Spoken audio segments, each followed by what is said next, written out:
Teria sido a propaganda de Natal do Chester Perdigão racista?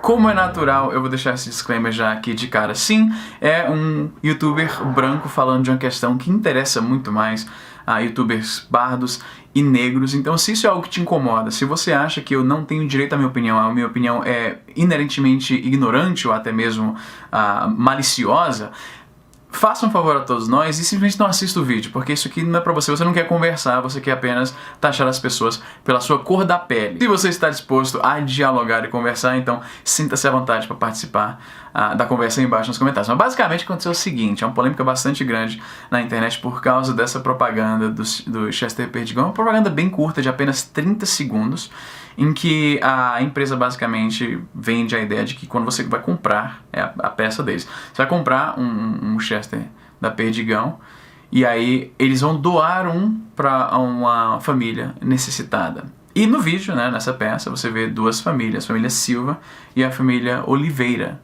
A família Silva, que é essa aí, como você pode ver, é uma família bastante miscigenada. Você tem aí algumas pessoas pardas, você tem alguns negros, você tem um garoto, um rapaz branco lá atrás.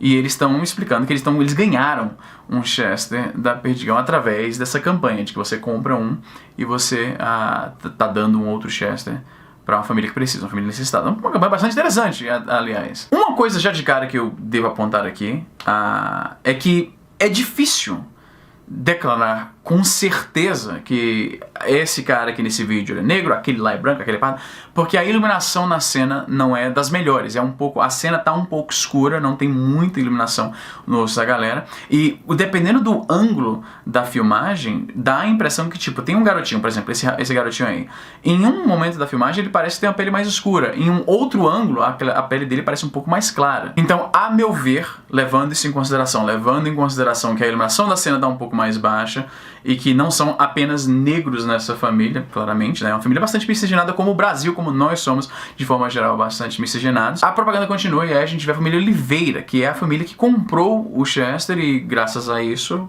né, a outra família recebeu um de brinde, digamos assim. Essa parte aqui é bastante capciosa, porque as pessoas que eu vi criticando essa peça publicitária, eles falam assim, porque a família Silva era uma família negra. Foi assim que eles falaram. E a família Oliveira, que é a família benfeitora, que está comprando o Chester para beneficiar a outra, é uma família predominantemente branca. Essa palavra apareceu em várias das críticas que eu li em relação a essa matéria. Predominantemente branca. O que é, trocando em miúdos, eles admitem que a família não é exatamente branca, ela é também miscigenada. Você vê aí que tem membros dessa família que também são negros. Então, a meu ver, quando eu bato o olho aqui na propaganda, uma propaganda curta, vou colocar ela no link na descrição. São duas famílias miscigenadas, como é comum no Brasil. Uma família que é um pouco mais necessitada e ela está recebendo o Chester. E a família Oliveira, né? Uma família Silva, a família Oliveira é a família que tem mais dinheiro, comprou o Chester e aí foi capaz de fazer essa boa ação através do marketing, dessa campanha da Chester. Me parece um pouco desonesto alegar que a família Silva é uma família categoricamente negra e a família Oliveira é uma família categoricamente branca, porque como você pode ver aí por si próprio, as famílias são formadas de pessoas multiétnicas, então não dá pra dizer dessa forma, que não, aquela família lá é negra, essa família aqui é branca. É uma forçação de barra, e o uso do termo predominantemente, antes mesmo de assistir a propaganda, falar que seriedade com você, antes de assistir a propaganda, só de ver as pessoas dizendo que a família branca é predominantemente branca, eu já filtrei isso como, na real, tem negros também nessa família, mas eles estão considerando que a maioria é branca. Só para que encaixe na narrativa de que a propaganda está insinuando que negros são pobres, necessitados e precisam de ajuda dos brancos, que são os bonzinhos, que fazem caridade, que nunca fizeram mal nenhum para a comunidade negra, né? Os brancos salvadores, é o clichê dos brancos salvadores. Uma coisa que eu não atentei quando eu gravei o vídeo, que também é bastante relevante na minha opinião, é que em nenhum momento você vê uma tomada com toda a família Oliveira. Você só vê basicamente 3 tomadas da família Oliveira. Em uma delas você vê um senhor, presumivelmente o avô, explicando pra netinha a premissa da campanha. Na outra tomada, e ela é bem rápida, ela corta e ela mostram a outra que basicamente é a mesma tomada, mas um pouco mais cropada. Você vê 2 pessoas brancas e 2 pessoas negras. Fica difícil você dizer categoricamente que a porcentagem da família Oliveira é mais branca do que negra quando você não vê a imagem da família completa em momento nenhum. E inclusive uma das tomadas que mostra a família Oliveira é um close em 2 moças negras. Então, na minha opinião, a afirmação que a família Oliveira tem maioria branca já não cola. Eu entendo essa ansiedade, essa insatisfação, mas eu acho que esse comercial aqui não conta essa história da forma que estão querendo que ela conte, pelo fato de que ambas famílias têm membros miscigenados.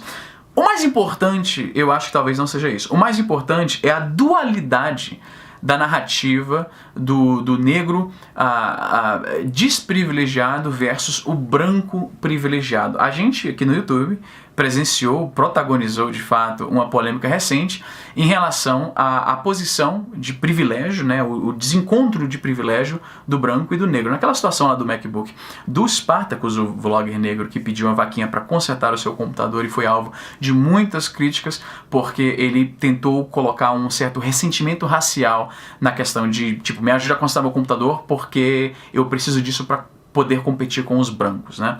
Pegou muito mal entre a própria comunidade negra, não é o easy nobre branco falando isso, a própria comunidade negra tem um monte de vídeos de negros aqui no YouTube que criticam a posição, né, a postura, a fala do Spartacus. O argumento do Spartacus, o argumento central do Spartacus, e é parte da narrativa dos movimentos que ele participa, é que os brancos estão em uma posição privilegiada por inúmeras questões estruturais, como o quão recente a escravidão é, algumas leis que desprivilegiam, que alvejam a população negra de forma desproporcional, né, a questão de... tem várias coisas, né? E eu não estou dizendo que isso é inválido, que eles estão errados nisso. Muitas dessas análises sociais que mostram que o branco, né, querendo ou não, querendo você admitir isso ou não, ele encontra-se, estatisticamente falando, uma posição um pouco melhor do que a maioria dos negros. Isso significa que todo branco é bem de vida e todo branco é rico e todo negro é pobre? Claro que não, claro que não. Mas se você dá uma olhada na sociedade de forma geral, você faz um apanhado ali, você vê algumas manifestações de que os brancos estão ali, de forma geral, um pouco melhor, no sentido, por exemplo, o branco ele é menos propenso a tomar a batida da polícia do que um negro que esteja na mesma condição, de forma geral. Óbvio que são generalizações, mas é algo curioso para se estudar e muitas disciplinas sociais estudam isso. Então, para mim, pessoalmente, é um pouco confuso que essas pessoas estão constantemente estão argumentando que o negro está em uma posição desprivilegiada, que o branco está em uma condição melhor, que isso é estrutural, que isso é perene, que isso vem lá do Brasil colônia, né? Eles estão martelando isso frequentemente. Isso é uma realidade de acordo com a narrativa deles, né? E eu não estou dizendo que não é. Eu estou dizendo que é o que eles alegam, tá? Não estou dizendo que não é. Na minha opinião, é um pouco contraditório, é um pouco paradoxal, que quando uma propaganda reflete esta realidade que eles alegam existir, né? O negro está, de forma geral, em uma situação de privilégio abaixo do branco. Quando uma propaganda reflete isso, eles mostram-se insatisfeitos, eles acham que... Eles agem como se simplesmente falar isso fosse racismo. Como se falar que o negro está em uma posição de desprivilégio é racismo por si só. Isso me lembra novamente a situação do Spartacus. O Spartacus falou em um dos seus vídeos que ele teve a sorte, são palavras dele, não minha, ele teve a sorte de nascer um negro com a pele um pouco mais clara. Eu estou parafraseando porque eu não lembro exatamente o que ele falou, mas quem assistiu o vídeo sabe que eu não estou inventando nada, foi basicamente isso que ele falou. Ele quis dizer, eu entendo, que como a cor dele é um pouco mais clara, ele está também em uma situação de comparável privilégio a um negro que tem uma pele mais escura, né? Eu entendo a mentalidade por trás do que ele quis falar. Mas você claramente sabe que se eu, por exemplo, um branco ou qualquer outro branco, fala que deu sorte de nascer branco e não negro, seria interpretado por praticamente qualquer pessoa como uma coisa extremamente racista, embora seja basicamente a mesma afirmação. Esse é o meu problema com essa controvérsia. Na minha opinião, você não pode argumentar constantemente de que o negro está em uma situação de desprivilégio comparado ao branco, e quando isso é refletido numa obra fictícia, você agir que essa constatação reforça o racismo. Na minha opinião, isso é perfeitamente consistente com o argumento que você mesmo faz. Agora você pode dizer, Izzy, mas ele está falando isso, a propaganda está falando isso, que o negro está desprivilegiado, sem fazer uma análise, sem ponderar sobre isso, por que isso está sendo causado.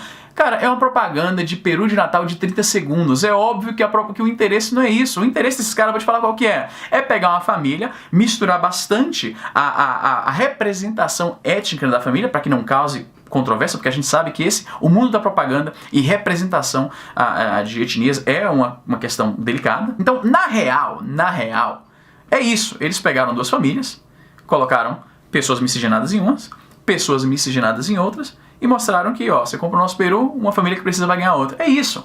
Eu te garanto que nunca entrou eles nunca se preocuparam, não, tem que ser exatamente o mesmo número de negros aqui, exatamente o mesmo número de negros aqui, e esse pardo que aparece nessa família, se a gente botar um pardo no outro, a gente tem que comparar, não pode ser um mais pardo que o outro. Eu te garanto que não é isso, cara, não funciona assim. Então eu acho, na minha opinião, que essa questão aqui é uma questão de sensibilidade desnecessária. Eu não estou dizendo que a luta negra, os movimentos negros são pessoas sensíveis que arranjam confusão para... Não estou dizendo isso. Eu estou dizendo que ver essa propaganda como uma afronta racista é um exagero.